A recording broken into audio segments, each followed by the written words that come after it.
Saya dengar kalau di Kalimantan Selatan ada revolusi hijau nanam gitu ya. Cuman mohon maaf nih, saya bergeraknya belum hafal. Jadi bergerak itu kemarin saya salah aja ya, teman-teman nyanyi saya masih tepuk-tepuk gitu kan. Oh, lagunya iya, ya, lagunya bergerak dari Paman Birin nih. Lupa saya, belum hafal.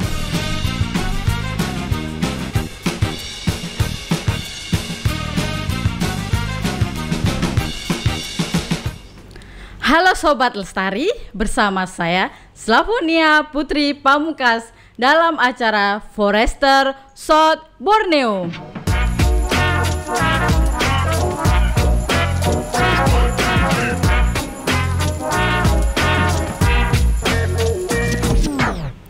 Kali ini kita kedatangan tamu dari UPT Kementerian Lingkungan Hidup dan Kehutanan bersama Bapak Tony Rianto, Eshut MSc. Ya. Dengan begitu Pak? Betul, selamat pagi Mbak Avo. Ya, selamat pagi Pak, bagaimana kabarnya Pak? Sehat Pak? Alhamdulillah, sehat-sehat semua. Semoga Mbak Avo juga sehat-sehat ya. Iya Pak, Alhamdulillah juga Pak. Gimana dengan cuaca hari ini Pak? Dari semalam hujan ya, tapi semoga memberi kesejukan lah bagi kita semua. Iya, amin Pak, semoga kita semua sehat selalu ya Pak. Saya tuh sebenarnya masih belum tahu Pak. Dulu kan saya masuknya tuh BPHP. Nah, untuk sekarang itu kenapa bisa jadi BPHL ya Pak? Itu gimana Pak ceritanya? Ceritanya satu episode sendiri nih kalau mau ceritain. Jadi kita ngeksis itu mulai 1984 ya. Oh sebenarnya. Iya. Jadi teman-teman yang kalau nggak mau disebut tua, yang senior lah itu tahu lah. Unit pelaksana teknis yang bergerak di bidang hutan produksi di bawah Kementerian Lingkungan Hidup dan Kehutanan. Iya. Entah apapun namanya, karena KLHK juga baru ini. Dulu namanya Departemen Kehutanan, dulu sempat jadi Direktur Jenderal Kehutanan juga sempat. Nah, 84 itu ada unit pelaksana teknis yang namanya BIS, yang bisa ketawa, jadi BIS hahaha gitu kan. Oh iya. Balai Informasi dan Sertifikasi Hasil Hutan. Itu ketika masih Departemen Kehutanan. Kemudian dalam perjalanannya ada berubah nama lagi menjadi Balai Eksploitasi BEH PHH, Balai Eksploitasi Hutan dan Pengujian Hasil Hutan. Kemudian 2022 jadi BSPHH, Balai Sertifikasi Penguji Hasil Hutan. Kemudian 2006 jadi BP2HP. Jadi bos punya 2 handphone gitu kalau dulu. Gitu. Itu pas ada handphone seluler baru rame-ramenya itu. Balai Pemantauan Pengelolaan Hutan Produksi. Nah, mulai muncul di situ hutan produksi gitu. Kemudian berubah lagi 2016 BPHP, Balai Pengelolaan Hutan Produksi. Nah, kemudian 2022 ini yang terbaru Mbak Avo, kita menjadi BPHL, Balai Pengelolaan Hutan Lestari. Oh iya, benar. Di Balai Pengelolaan Hutan Lestari itu di seluruh Indonesia ya Pak. Itu kan banyak Pak. Nah, untuk itu bagaimana sebaran Balai Pengelolaan Hutan Lestari di Indonesia sendiri Pak? Kan banyak yang belum tahu ini Pak. Ya. Di mana aja Pak? Ya, jadi kita ada 16 wilayah. Ada 16 wilayah, ada yang wilayah kerjanya ada di satu provinsi, ada di beberapa provinsi ada. Nah, kebetulan kalau yang di Kalimantan Selatan ini wilayah 9. Wilayah kerjanya hanya satu provinsi di Provinsi Kalimantan Selatan. Jadi mengapa sekarang ada hutan lestari, nggak disebut lagi produksi, nggak disebut lagi hutan konservasi, nggak disebut lagi hutan lindung? Karena setelah dari awal tadi saya ceritakan awalnya di hutan produksi, kemudian 2022 ini sebenarnya arahan Ibu Menteri sudah mulai 2018 nih. Kira-kira gimana biar bisa lebih produktif, lebih efisien pengelolaannya. Karena sejalan dengan semangat reformasi birokrasi dan seterusnya. Nah, sehingga 2022 ini hutan lindung masuk ke yang tadinya hutan produksi saja jadi hutan lindung juga masuk. Jadi BPHL L-nya itu sekarang lestari. Oh, gitu. Nah, semoga ya sesuai dengan namanya lah. Itu jadi ada 16 balai, kemudian berubahnya karena itu. Oh, atau mungkin ada aturan yang terbaru mungkin Pak? Ya, jadi kita menghafalnya enak karena jumlah balainya 16, peraturan menteri nomor 16. Jadi 16 wilayah, peraturan menterinya nomor 16 tahun 2022. Oh gitu. iya Pak. Oh iya, baik.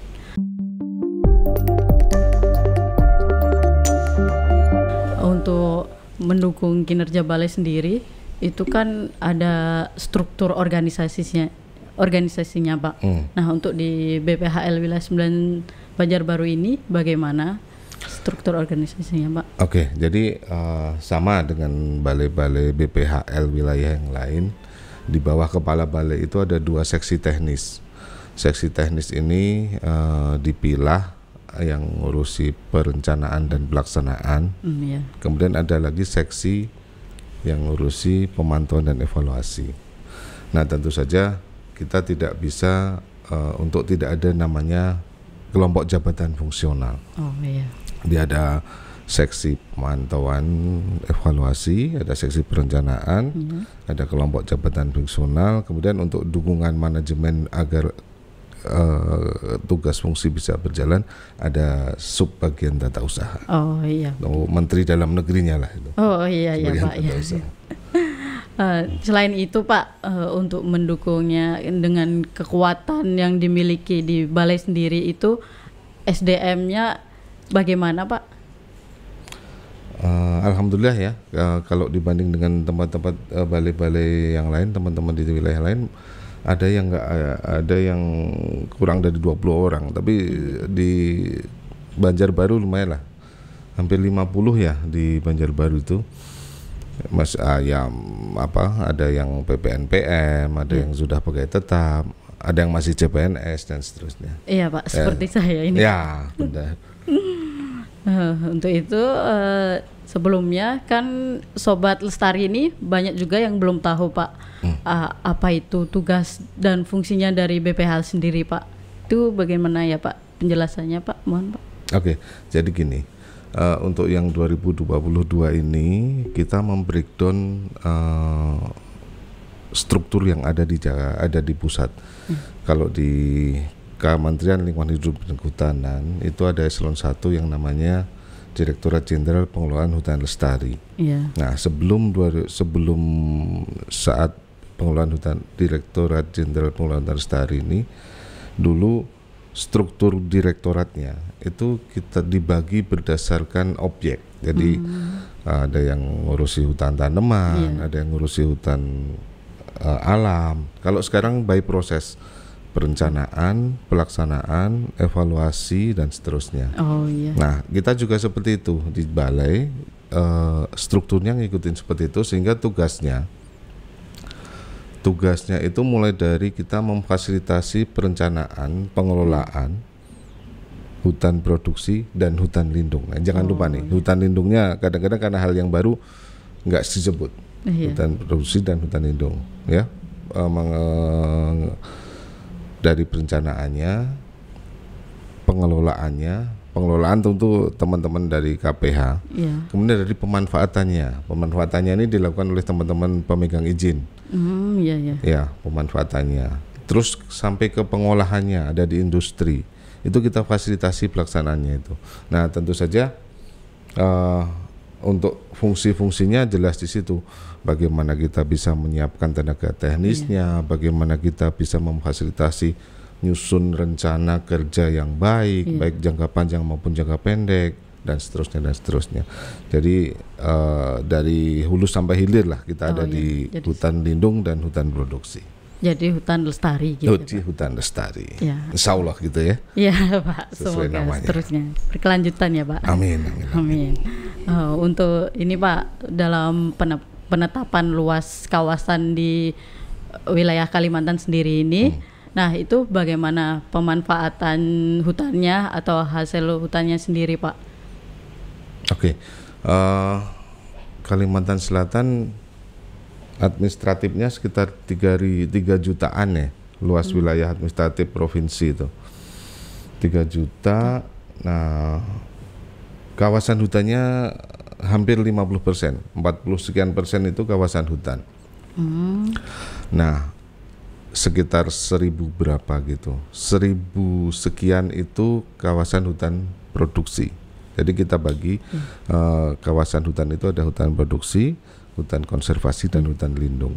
Nah, di BPHL ini kita bekerjanya di hutan produksi dan hutan lindung. Ada 1 juta, kalau hutan produksi itu sekitar 1 juta sekian hektar, ditambah hutan lindungnya 200.000 sekian. Cukup inilah ya, Pak? Dengan tenaga yang nggak ada 50 orang, itu nggak teknis semua, Mbak Afu.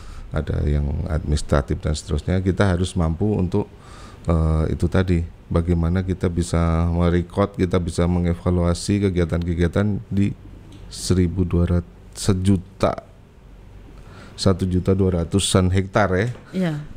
Di Kalimantan Selatan ini. Berarti membutuhkan sinergitas yang tinggi ya Pak? Oh betul.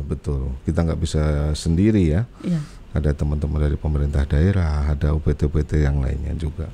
Di dalam pengelolaan hutan sendiri itu kan ada komoditas-komoditas pemanfaatan hutannya dan hasil hutannya sendiri. Nah, bagaimana caranya Bapak untuk mencapai target dalam pengolahan hutan sendiri Pak ke depannya itu? Nah, ini permasalahan yang selalu hampir terulang ya dari tahun ke tahun. Kita bisa bedakan, kalau yang saya pelajari di Kalimantan Selatan ini ada hasil hutan kayu, ada hasil hutan bukan kayu, kemudian ada kayu yang sudah diolah, kayu olahan. Jadi yang menjadi trendsetternya Kalimantan Selatan ini kalau menurut saya di industri pengolahannya. Karena kalau kita lihat luasan yang tadi itu Mbak, dari 1.200.000 sekian itu, kalau secara pengelolaan itu dikelola oleh teman-teman di KPH. Teman-teman KPH itu mungkin sudah beberapa kali ada di podcast ini, ada 10 KPH di Kalimantan Selatan. Nah, kemudian untuk pemanfaatannya ada beberapa pelaku usaha, perusaha yang sekarang kita sebutnya sebagai PBPH, perizinan berusaha pemanfaatan hutan.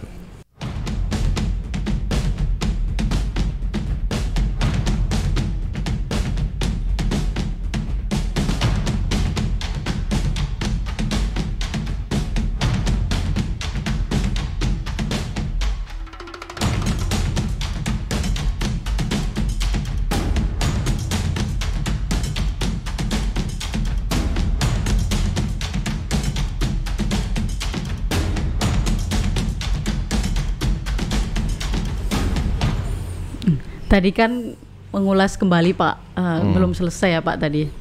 Untuk tadi nyampe di PBPH gitu ya Pak. Untuk pemanfaatannya. Nah, mungkin bisa dijelaskan lagi Pak terkait dalam pemanfaatan hasil hutannya dalam PBPH itu ada apa aja Pak? Oke, jadi sebelum kita kenal nomenklatur PBPH itu dulunya IUPHHK, izin usaha pemanfaatan hasil hutan kayu. Dulu kita bagi itu hutan alam, hutan tanaman, restorasi ekosistem, kemudian silvopastur dan sebagainya. Nah, kalau yang di aturan yang sekarang ini semua disebut jadi satu PBPH, perizinan berusaha pemanfaatan hutan. Nah, kalau di Kalimantan Selatan ini ada beberapa unit yang bekerja yang mempunyai izin berusaha memanfaatkan hutan itu. Ada sekitar 21-an deh, ada yang masih konsentrasi di hutan alam, ada di konsentrasi di hutan tanaman, dan insya Allah ini dalam proses di restorasi ekosistem. Nah, masing-masing itu kita punya kebijakan bagaimana mereka bisa memanfaatkan hasil hutan. Kayu nih, masih kayu nih, konsentrasinya masih kayu. dengan capaian-capaian target tertentu. Kalau kita lihat 2022 ini ya kita nggak bisa terus menyalahkan ada corona, ada apa dan sebagainya. Benar, tapi yang jelas memang belum tercapai. Saya nggak bilang tidak, memang belum tercapai. Ya kita ada target ya, Mbak Avo ya, dari Kementerian Lingkungan Hidup dan Kehutanan. Setiap tahun kita melakukan prognosis untuk tahun kedepannya seberapa gitu. Nah 2022 ini kita ditargetkan 49.000 sekian meter kubik untuk kayu bulat. Itu kita bisa ambil dari hutan alam dan hutan tanaman. Hutan tanaman ini selama ini belum dapat kita ambil dari yang hasil tanaman teman-teman pelaku usaha. Tapi masih kita mengandalkan ketika mereka mau menanam itu kan harus membersihkan lahan dulu. Itu kalau kita istilahnya land clearing namanya. Nah, tebangan-tebangan itulah yang kita hitung. Itu aja belum nyampe ya angkanya di 49 tadi. Nah, kemudian untuk yang industri. Kalau dulu kita kenal IUI PHHK. Izin Usaha Industri Primer Hasil Hutan Kayu. Kalau sekarang namanya PBPHH. Perizinan Berusaha Pengolahan Hasil Hutan.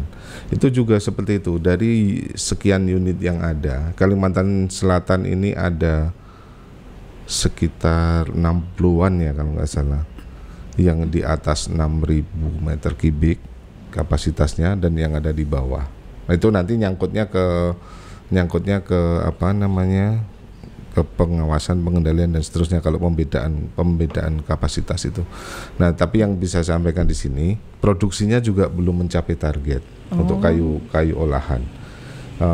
Kita targetkan 608.000 meter kubik dari berbagai jenis tuh Mbak Avo. Jadi pabrik itu nggak hanya menghasilkan satu jenis saja produk olahan, tetapi macam-macam. Ada kayu lapisnya, kemudian ada kayu gergajian, ada vinir, kemudian kalau di tingkat ini lagi ada wood pellet dan seterusnya. Itu posisi sekarang ada di 415. Ini saya buka data tadi malam nih, 415.964 meter kubik. Iya Pak. Nah, untuk teman-teman apa namanya Forester South Borneo, sekalian saya promosi nih. Kita punya website yang free, silahkan dibuka, silahkan dilihat di situ, phpl.klhk.go.id. Kita bisa mengakses di situ angka-angka bagaimana produksi per provinsi, bisa bagaimana kegiatan-kegiatan pemanfaatan hutan produksi dan hutan lindung, kemudian dimanfaatkannya untuk apa saja. Nah, kalau Kalimantan Selatan tentu saja yang kita bisa andalkan adalah ekspornya. Kayu olahan yang tadi saya sampaikan, yang 400.000 sekian itu yang jadi konsumsi domestik hanya sedikit tuh. Oh gitu Pak. Iya, kebanyakan kita ekspor. Ekspor Eropa, Jepang ya, di Asia juga. Asia, Jepang, Korea dan seterusnya. Itu banyak juga ya Pak. Jadi salah satu yang bisa kita sampaikan di Kalsel, ekspor kayu olahannya itu. Oh baik Pak, baik. Banyak juga berarti sampai ke luar benua Asia ya Pak.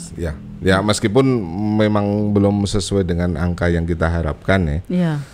Kemudian tentu saja kalau pemanfaatan hutan, karena ini kawasannya hutan negara. Iya benar. Saya agak panjangin dulu ini biar sekalian nih pemahaman teman-teman biar nyambung nih. Iya benar Pak, biar semuanya tahu. Kalau pemegang izin yang diberi izin oleh negara memanfaatkan hasil hutan maupun memanfaatkan kawasan yang punya hutan negara, tentu saja ada konsekuensinya di situ. Ada hak negara di situ, namanya PNBP. Oh iya. Pendapatan negara bukan pajak. Nah itu angkanya kita juga punya target. Diambilnya dari mana? Diambilnya dari produksi yang tadi. Kayu bulatnya tadi berapa, ada hitung-hitungan sendiri, ada PNBP yang harus disetorkan ke negara. Ini targetnya juga sampai akhir tahun ini belum tercapai juga kita. Oh gitu Pak. Tapi ya semoga dengan sinergitas kita UPT, Dinas Kehutanan dan seterusnya, kita tahun 2023 akan lebih baik lagi. Ini kalau nggak salah nggak ada separuh deh dari target yang ditentukan. Nanti mungkin ya karena targetnya ketinggian atau karena ada kegiatan-kegiatan lain yang sifatnya force major yang kita nggak bisa kendalikan, ya itu dimaklumi lah, dimaklumi. Tapi yang jelas Kalimantan Selatan, hutan lindung, hutan produksinya tetap berkontribusi terhadap pendapatan negara bukan pajak. Oh, semuanya biar masuk dalam situ ya Pak. Ya. Berarti nggak cuma itu Pak, di produksi hasil hutan bukan kayunya mungkin juga bisa masuk dalam. Oh ya, jelas. Itu, Pak. Jelas. Hasil hutan bukan kayu yang ada di hutan produksi dan hutan lindung ini kebanyakan dari teman-teman pemegang persetujuan perhutanan sosial. Ya. Di Kalimantan Selatan itu selain pelaku usaha yang bermodal, kita bisa lihat investasinya besar dan seterusnya. Kita juga selalu memberdayakan masyarakat sekitar. Oh iya. Di salah satu Direktorat Jenderal di KLHK ada yang namanya Direktorat Jenderal PSKL, itu ada yang namanya perhutanan sosial. Itu kalau kita biasa kita kenal salam 5 jari, nah itu perhutanan sosial tuh. Ada HTR, HKM, HD, kemitraan dan seterusnya. Nah, di sini juga seperti itu di Kalimantan Selatan. Sekarang sudah ada hampir 150-an unit pemegang persetujuan perhutanan sosial. Kalau PS kita nggak pakai perizinan ya, nomenklaturnya persetujuan perhutanan sosial. Nah, mengapa ini kami sebut? Karena nanti ujung-ujungnya larinya ke BPHL semua tuh. Gitu Pak. Ketika mau persetujuan perhutanan sosial, mau PBPH, mau apapun yang memanfaatkan kawasan hutan atau memanfaatkan hasil hutan di kawasan hutan negara, hutan produksi dan hutan lindung, peredarannya, bagaimana PNBP-nya ditarik, bagaimana penatausahaan hasil hutannya, bagaimana cara ngitung ukurnya, itu ada di BPHL. Oh, berarti semuanya ya Pak? Bukan terus super body, bukan, tapi memang pembagiannya seperti itu. Jadi hulu, hilir, pasarnya nyambung di situ. Kira-kira seperti itu ya Pak? Ya, jadi dengan sumber daya yang ada, kita memang selalu berusaha untuk bagaimana bisa menggerakkan tugas fungsi itu sesuai dengan yang diharapkan, gitu Mbak Evo. Oh iya Pak, baik Pak. Ini Pak, mumpung masih awal nih Pak, ini kan tahun baru ya Pak, 2023. Nah, untuk rencana Bapak sendiri mencapai langkah-langkah untuk mencapai target yang akan Bapak lakukan ke depannya dalam pengolahan hutan lestari itu bagaimana ya Pak di hal ini Pak? Oke, kalau gitu selamat tahun baru ya. Iya Pak, baru ini tahun baru Pak. Belum ada 1 minggu nih 2023 ya. Iya. Selamat tahun baru. Emang kalau di Banjar nggak kerasa, tahu-tahu tahun baru aja. Iya Pak, cepat banget. Jadi, ya Pak. Tadi kendala-kendalanya banyak ya ternyata, kenapa target nggak tercapai. Iya. Kemudian pengelolaannya kok nggak bagus seperti apa. Kondisi sekarang Mbak Avo, teman-teman pelaku usaha itu tidak semuanya aktif. Dari sekian unit yang saya sampaikan tadi, banyak yang idle sifatnya, banyak idle. Karena itu tadi ya, kita tahu sendiri lah krisis global semacam ini, tentu saja kalau hitung-hitungan bisnis beda ya dengan dengan kegiatan sosial gitu tuh beda. Teman-teman pasti juga memperhitungkan ini saya dapat benefitnya seberapa dan seterusnya. Nah, tapi sebenarnya KLHK sudah punya tuh, sudah punya jurus-jurus untuk itu, dan lahirnya juga malah sebelum krisis tuh. Jadi 2019-2020 itu kita pernah meluncurkan yang namanya multi usaha kehutanan. Multi usaha kehutanan itu sebuah konsep usaha di mana teman-teman pelaku usaha, teman-teman pemegang modal ini diberi akses seluas-luasnya untuk memanfaatkan hasil hutan yang ada dan kawasan hutan. Kalau sekarang kita kenalnya dengan PBPH tadi, Kalau dulu setiap satu izin itu hanya satu yang bisa komoditas yang bisa diusahakan. Kamu pegang izinnya dapat hutan alam, berarti cuma kayu hutan alam aja. Kamu dikasih izinnya untuk mengelola hutan tanaman, ya udah kayu hutan tanaman aja. Tapi kalau dengan BPPH dengan konsep multi usaha tadi, satu izin teman-teman bisa mengerjakan apa saja. Komoditas yang tadinya bukan masuk komoditas hasil yang dihasilkan di kawasan hutan sekarang sudah bisa. Tanaman pangan misalnya, itu boleh. Kemudian ada aliran air di situ, dia mau kembangkan jadi mikrohidro, pembangkit tenaga listrik, silahkan. Ada mata air yang bagus, bisa dikemas, dikemas jadi air mineral, silahkan. Itu hanya satu izinnya, BPPH. Nah, kita harapkan kalau multi usaha ini jalan, itu permasalahan yang tadi itu bisa ditangani, Mbak. PNBP-nya bisa lebih banyak, komoditasnya juga lebih bervariatif. Komoditas bervariatif itu malah hutannya nggak rusak loh. Oh iya. Iya, kalau sekarang kita konsentrasi kayu aja, lama-lama habis, Pak. Iya betul. Tapi kalau ada main dalam tanda kutip ya, mainan lain, non kayunya, ada getahnya, kita manfaatkan umbi-umbiannya, ya semua akan lebih bagus. Itu satu, multi usaha. Kemudian ada lagi teman-teman pelaku usaha itu kadang lupa ketika mereka memulai usaha, memberikan target produksinya terlalu tinggi misalnya. Jadi kita tahu ya kalau di perusahaan itu ada yang melaksanakan, direkturnya, kemudian ada komisarisnya dan seterusnya, pemegang saham dan seterusnya. Nah kadang untuk membuat yang punya duit ini seneng gitu kan. Semoga Mbak Afu nggak kayak gitulah. Oh enggak, Pak. Oh bisa Pak 10 juta meter kubik misalnya gitu kan. Padahal nggak bisa. Itu pelaku yang nakal gitu. Nggak nakal juga, namanya juga usaha kan. Jadi padahal nggak bisa. Teman-teman kadang lupa, saya modalnya dukung atau enggak, kemudian peralatannya mendukung atau enggak, kondisi sosial ekonominya ternyata belum kita pelajari dalam, masyarakat di situ pengennya seperti apa, sehingga target yang kita tentukan nggak tercapai. Jadi bukan karena apa-apa, karena memang ketinggian nih targetnya. Makanya saya mungkin rasionalisasi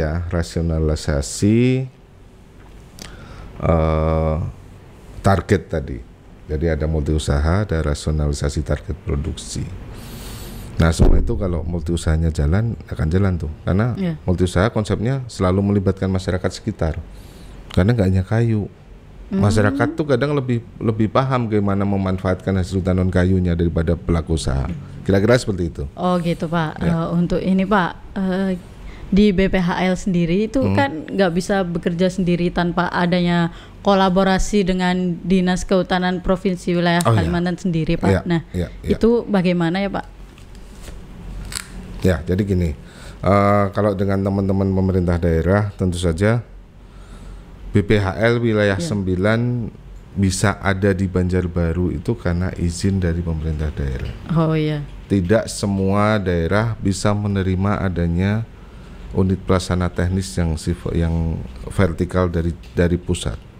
Nah, kita alhamdulillah nih teman dari pemerintah daerah, dari Bapak Gubernur yang awal-awalnya dulu mengizinkan ada unit pelaksana teknis yang di KLHK yang ada di sini. Nah, tentu saja ada pembagian di situ, Mbak.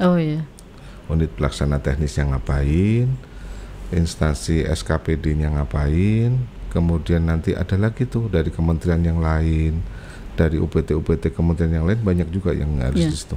Nah, untuk yang di Kalimantan Selatan saya bisa sampaikan, jadi alhamdulillah kemarin saya belum seminggu di sini, itu sudah berkesempatan diundang acara Bukadis, makasih Bukadis, yang menghadirkan Pak Gubernur.